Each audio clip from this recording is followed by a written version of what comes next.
Shalom, welcome to the Jewish View. My name is Rabbi Nachman Simon with the Chabad House of Dalmar, together with my co-host Mark Rohner, statewide news service, jbiztechvalley.com.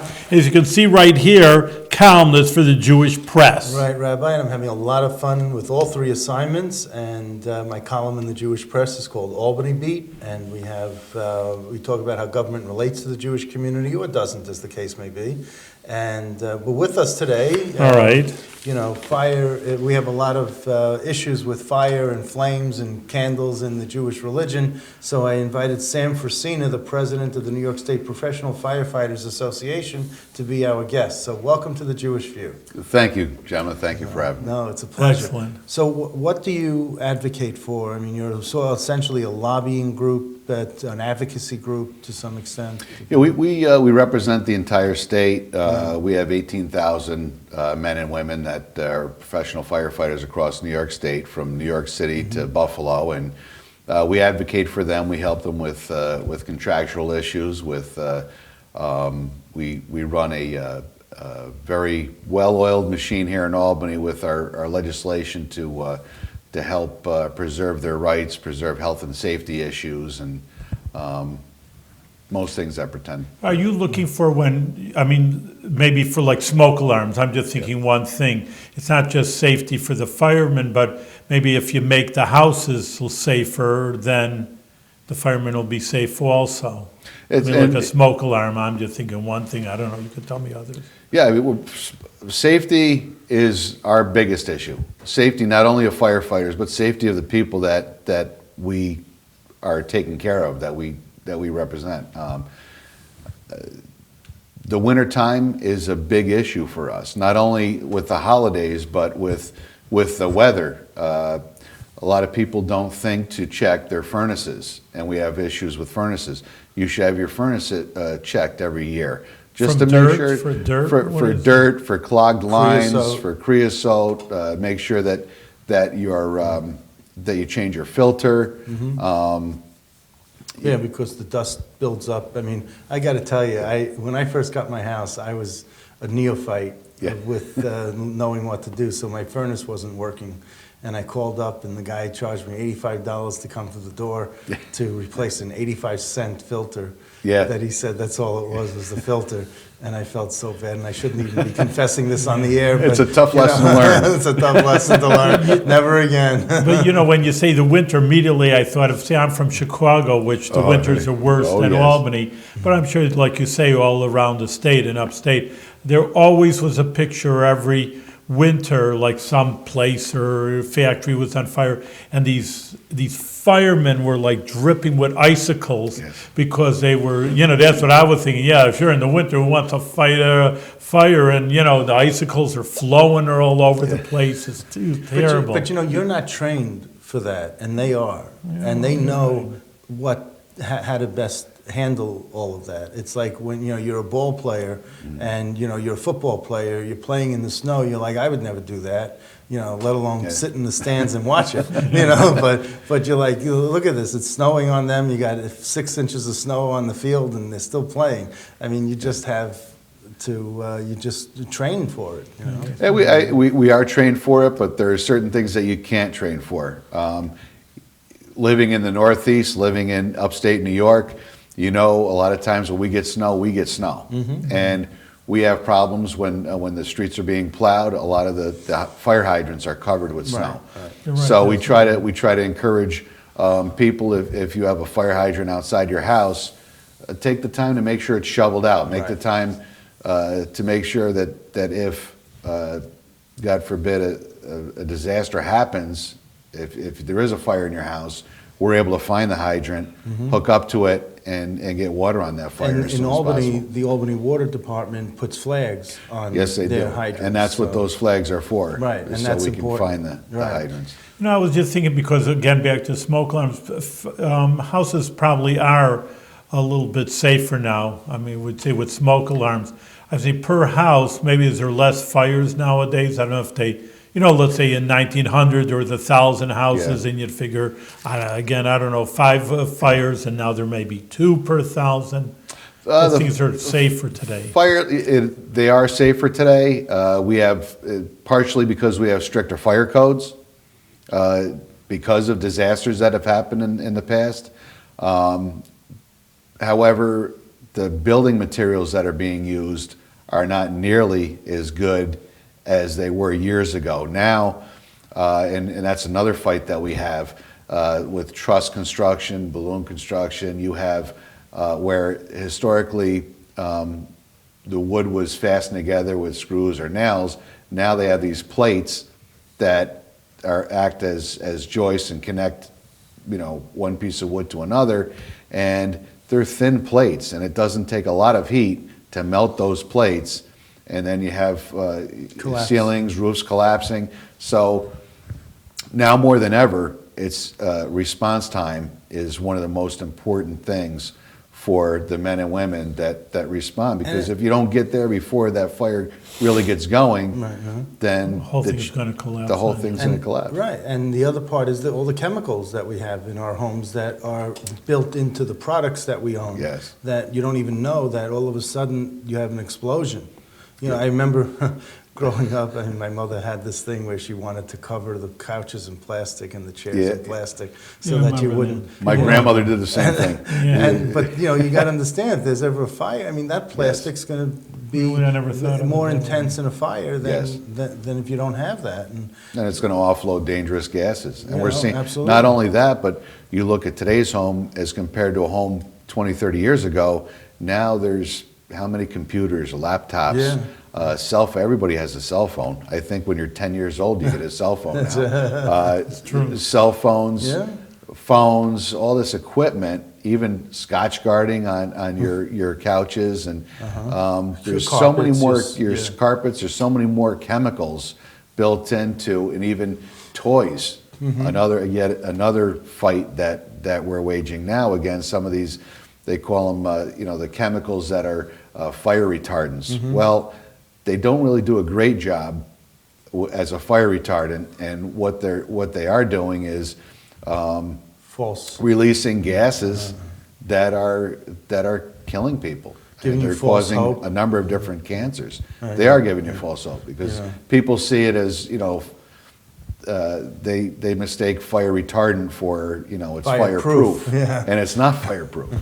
Fire resistant. Interesting, I never thought of it that But way. you talk about the cell phones. You don't even need a fire; they're exploding in your hands. Yeah, depending on which one you buy. That's right. I had to fly out to Montana recently, and the announcement came over the plane. If you have the Galaxy, whatever it was, Samsung. leave it off. Don't even Yeah, turn it on really, because they it's didn't want interesting. to. They were so scared Get of it. Samsung Galaxy. Yeah. I never thought of it.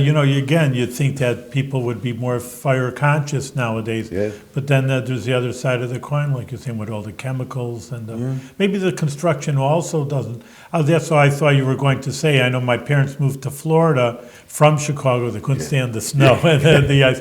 But the house was built, but there were houses in their condos that were not built. He said, "Look at that." He showed me. They're making like these thin plywood, and this is Yes. Florida, all right? They Yeah. have the hurricanes, which Hurricanes. thank God we don't have that here.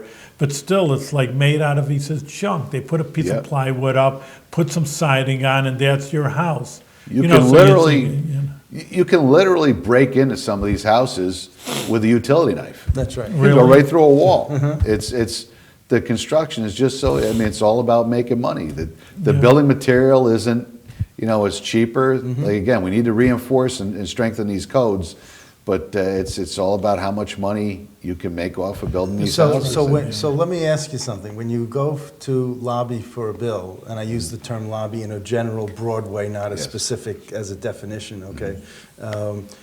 For a bill, do you have pushback from George Amador, who's a home builder? Surprisingly, we don't. Okay.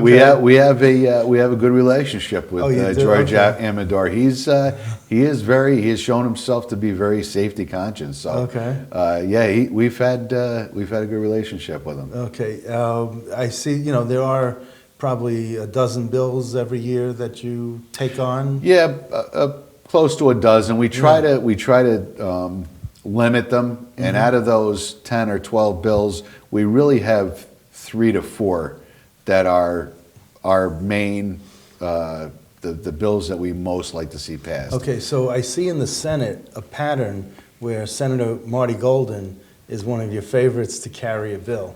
Why is that? He is, well, he's a retired police officer out of Right. New York, as you know. He can relate to us. He's, you know, But he's we not work a firefighter, he's a police No, officer. but the police, he has family members that were in the fire department. Okay, So he has quite a bit of knowledge Yeah. about what we do and the dangers that we really face that a lot of people don't understand. are So, there any former firefighters who are elected officials?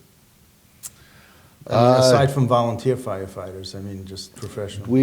there are none No. really that There you go. we would like to see that change. You can- New York is one state where we don't really have a lot of our own people Right. Running for office. running for office or holding office. Mm-hmm. However, we do have plenty of states around the country that Okay. that do have those. Well, there's something to work And, on for you internally. Right now, I mean, we have a county executive who's a former firefighter. Who's that? In Albany, Dan McCoy. Oh, damn, that's true. Yeah, okay. Yeah. And he was And over we at have the airport. Yeah. a mayor in Cohoes who's a former firefighter. Oh, Sean Sean Morris. Morris. That's right. That's right. So You we know, do I have was some going to local- ask about, once you talk about volunteers, really, I know we're broadcasting from Albany, but I'm a resident of Bethlehem, which has a volunteer fire department. They say they're rated AA plus, so they're very good, and I know they are. I know a few guys on there. But I mean, does it make a difference to you, volunteer or paid? I mean, a firefighter's a firefighter, or? I mean, volunteers certainly they have their use. They are very civic minded people. They go in, they do a great job. They volunteer their time. I don't think it's the same as far as level of training. For instance, we have to go through, just to get on a truck, we have to go through a minimum of 229 hours of training. We go through 100 hours of annual annual continuing training. No, sure. We have to score, especially these days, very high on a civil service exam to get on the list because there's a lot of competition. We have to go through a physical ability test, what it which seems is quite strenuous. We have annual physicals for our guys. We have to go through a psychological exam, which is Really? very in-depth. Interesting. There is a lot more that our guys have to go through to be certified and keep the certification. There's no, on a professional level, there is no exterior or interior firefighters. You're either a firefighter or you're not a firefighter. Again, that's not to take anything away from the people who volunteer. Yeah. There are several communities across our state that really need volunteer firefighters. You know, if you can't afford to have a professional fire department, then you know, people really rely on the volunteers. So, Now, but it's just tough with the demand. Each year, the demands become more and more time consuming. To you know, there's more newer technology. There are Well, more that's things what I that was you have to gonna learn, ask. Right. and it's not. Years ago, you could stay up up a hose, on yeah. what, you know, it was much more basic job. Pick up But a hose and you shoot pick up it, a yeah. hose and you go in, you throw your pack Yeah. on, and you go in and you fight a fire. Now we have hazardous materials, we have weapons of mass destruction, we have all of these different high and low angle rescue.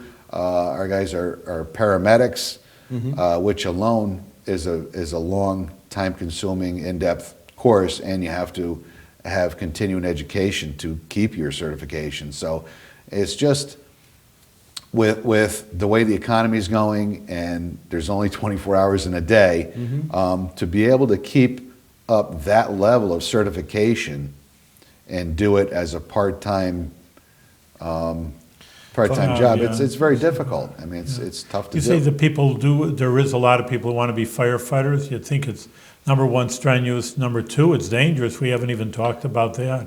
I mean, it's not just being a tough job, but it's, you know, there's danger involved. Of course, there's danger, and even if you make it out of the job after 25, 30 years in one piece, there is a danger in everything that you were exposed to while you were on that job, getting you after you retire. We get calls, emails almost every week with another member who was diagnosed with certain kinds of cancers that are attributed to the job. Asbestos, like asbestos? Like that kind of asbestos, thing? like we were talking earlier, but the gases that are released every time you go into. But just look at 9/11 with the World Trade Yeah. Center collapse. I Yes, mean, you're there's right, the I was thinking Zadroga bill, you know. Yes. And I wanted to, you have a bill in the Senate that passed both houses waiting, maybe the governor signed it since now, but extension of time to file accidental disability retirement. Yes. And then there's cancer in the parenthesis. I Yes. wasn't sure if you can It's explain that or. we have a presumptive cancer bill, and basically what it means is you came on the job and you were cancer-free, you passed a physical, and you got signed off by your physician, and if you get cancer while you're on your job, it's attributed to the job. So did the governor sign this yet or no? We have a presumptive cancer bill, but what we're trying to do is, and that particular bill hasn't been sent to the governor yet. It will be sent between now and the end of next month because he has to. A lot of bills, they go up in bunches, and So it passed both it houses passed both houses. unanimously or with some? Near unanimous. Near unanimous. They passed easily in both Yeah, houses. but And, who could vote against this? You got me. And I can only imagine the wrath if the governor vetoes this. Well, people aren't going to be happy, and the rumor out there was it's a costly pension bill, but it really isn't because these people are already retired. They're already collecting a pension. It would mean slightly more in their pension, but it's not a huge cost. We get calls from a lot of people who are diagnosed with cancer, and they've been retired for literally 2 years and a month, and Too late. it's too late. And a lot of different states have a 10-year. They go out 10 years or more from retirement because it takes that long for a lot of these cancers to metastasize. Now, you have a bill here, I don't understand it, but it's state aid to towns based on tax-exempt properties. That's something that's on your website, that went, the Ritchie Gunther bill, Patty Ritchie, and I just didn't know how that pertained to The 2%. firefighters. It says state aid to towns based on tax-exempt properties. That bill is to try to give some relief to municipalities such as Albany, Yeah. where there is so much tax exempt, Right, so many properties. tax exempt properties, it's having a negative impact on their budget, which has a negative impact on their ability to retain firefighters Okay, and police officers. So you're supporting this bill with a lot of other Yes. associations and Yes. a lot of other groups? I believe this is one of the groups or one of the bills where actually our association and the Conference of Mayors see eye to eye. We're on the same side on Engaged with this one. Politics makes strange bedfellows. So you just have, so it's caught up in committee, is what I'm reading here. Yeah. And so you're going to reintroduce this next year? In the We're new going session? to reintroduce it. We're going to try to, when a bill doesn't go through, we take a step back and we take a look at, we talk to the people in the committees. Yeah. We try to get a feel from them as to why it hasn't gone through, if there are any tweaks or any changes that we can make to the bill. Obviously, we didn't want to go after all tax exempt properties. We don't want to go after churches. We don't want to go after VFWs. We don't want to go after, people who we shouldn't be Right. Messing with. messing with. We know better. use a technical We term. know better not to mess with. There's certain people you really, you don't mess with. You don't mess with God, no. You do not. I'm not going to be anywhere in that group. Okay. So, colleges, another plan that we put forth years ago was to have legislation to assess a public safety fee for a college student. You know, if you're coming up to whether it's University of Albany or St. Rose or one of the colleges here, even if it's $50 a semester or $100 a semester, which is really, in the grand scheme of things, nothing. Right. It would bring a lot of money in. And it would bring a lot of, you're talking roughly, what, 30,000 college students in the city of Albany. Right. You multiply that by $100 a student, now you're talking significant money to help protect them. Right. Because throughout the school year, our men and women respond to thousands of calls. And a lot of and them medical, are false. A lot of them are false alarms. false too. alarms, medical calls. You know, It's all part of college life. I lived on the U Albany Uptown campus, and Yeah. I remember back then it was some people felt, not me, I won't take credit for it or blame for it, but you know, felt there was just a big joke to pull a fire alarm. Yeah. And you know, by the time all the Supposed to be mature if you're in college. Right? yeah, That's right, yeah. but it's supposed to be. You know, it's only the freshman dorms did a lot of this. So Yeah. I just, you know, it's just one of those things that, you know, you should be paying for what you're receiving. You know, And you're a young girl or boy, and you're away at college and you're having fun, and Yeah. you know it's a Friday night and you're having a Well, few you- beers or whatever you're having. Yeah. And you know, people think it's fun to pull an alarm, but Right. what they don't realize is the ladder truck and the engine company and the other apparatus that are responding to that incident Yeah. are now have taken themselves out of service to respond to what could be a fire or a heart Or a attack wave. or now something down. now you know. you spent your career in the Albany Fire Department. Yes. So you were born in Albany? You were. Yes. Okay. So you brought up in public schools? You went to the public schools? Yes. here? Oh, okay. Yeah.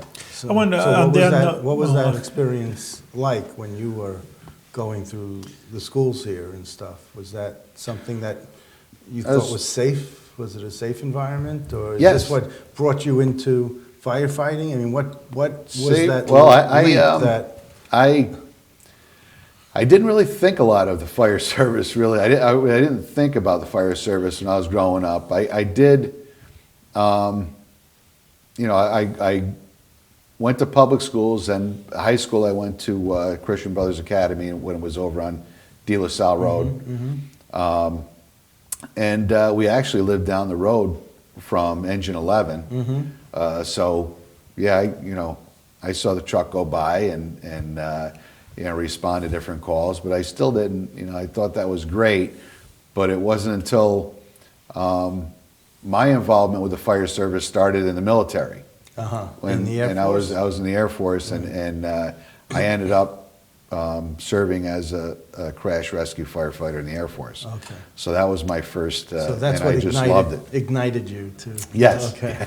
You know, just going back a minute, because that's, I thought, an important point, and I always thought of it. You say you have to send a fire truck, you know, oh, someone broke their leg.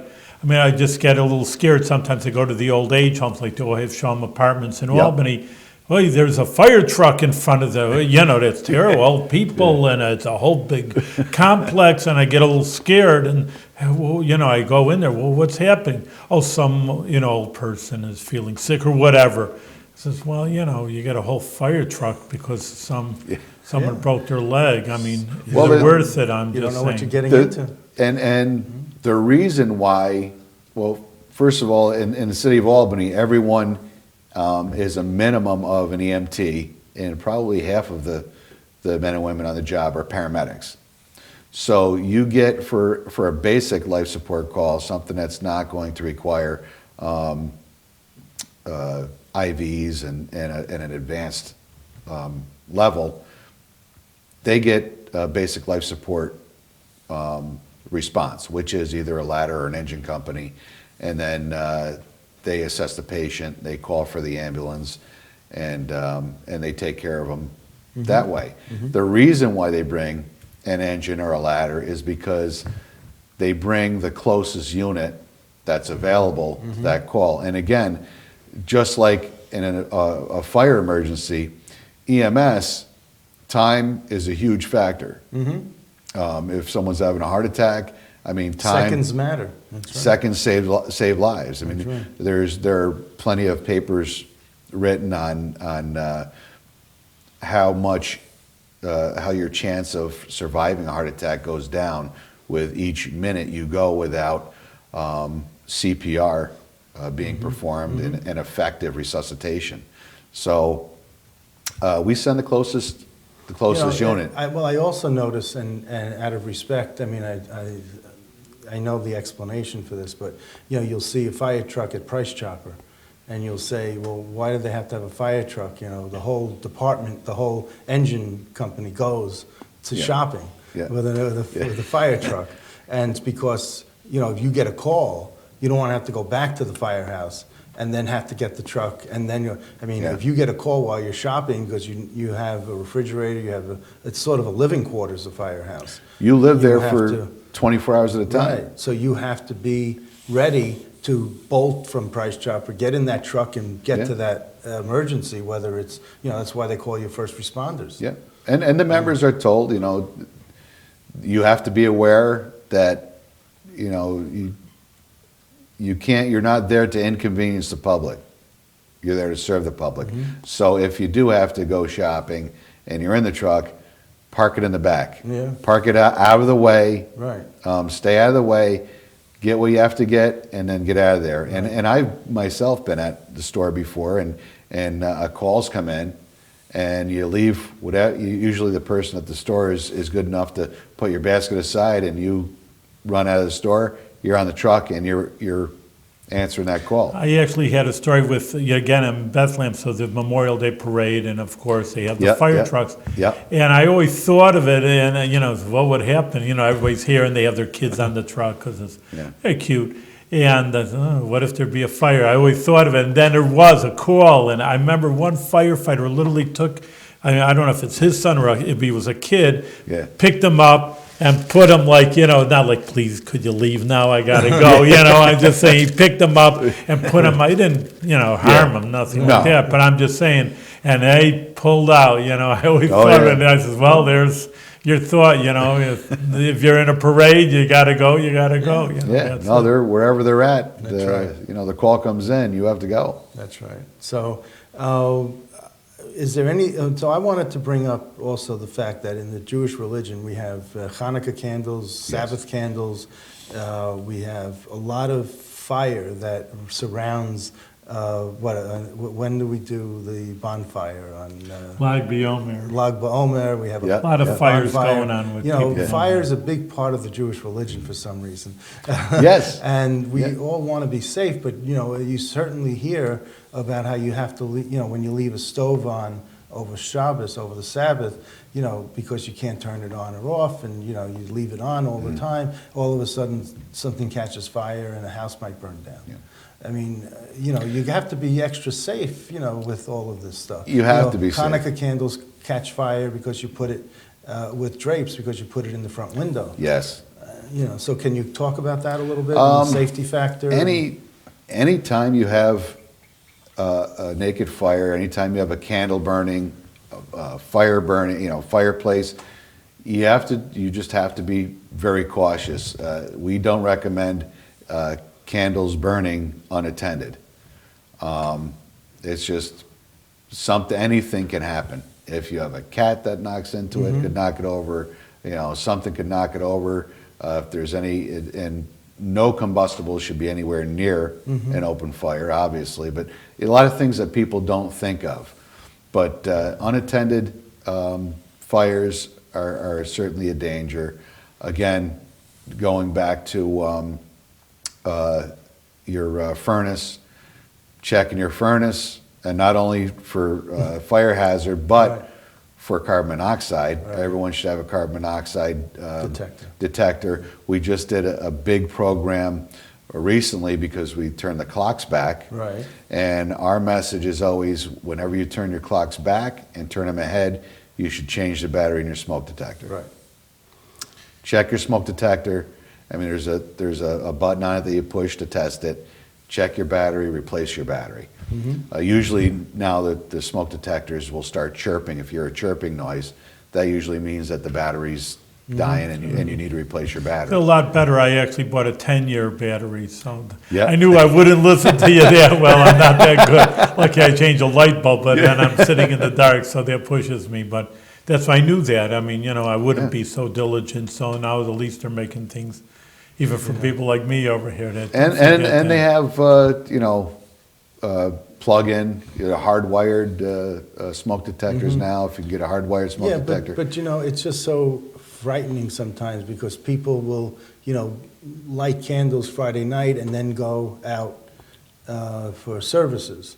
And they won't, the people won't be home, but they have to light the Sabbath candles. And And if same you- thing with Hanukkah. Yeah. You light the candles and then you go out for a Hanukkah celebration. I mean, you leave the fire. And I would, if you have to, if you have to, I would just suggest that be extra careful. Make sure that if you have drapes, they're Yeah.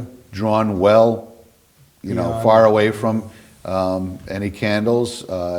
The area around it is clear and there's no combustibles there, and you just have to be extra careful. So what do you discuss at your conferences? Because you do have a convention or a conference. every year. We have several conferences each year. We have health and safety conferences where we discuss Health and safety. all issues with health and safety, and one of the newest issues that is an issue with health and safety is the solar panels that are becoming more and more popular, and the fire risk with solar panels and how to go about Mitigating that? Or? mitigating that and fighting a fire with when there's solar panels involved. Also with the energy efficient cars and the electric cars, there's an inherent danger with if you get a fire in one of these electric cars, Yeah. knowing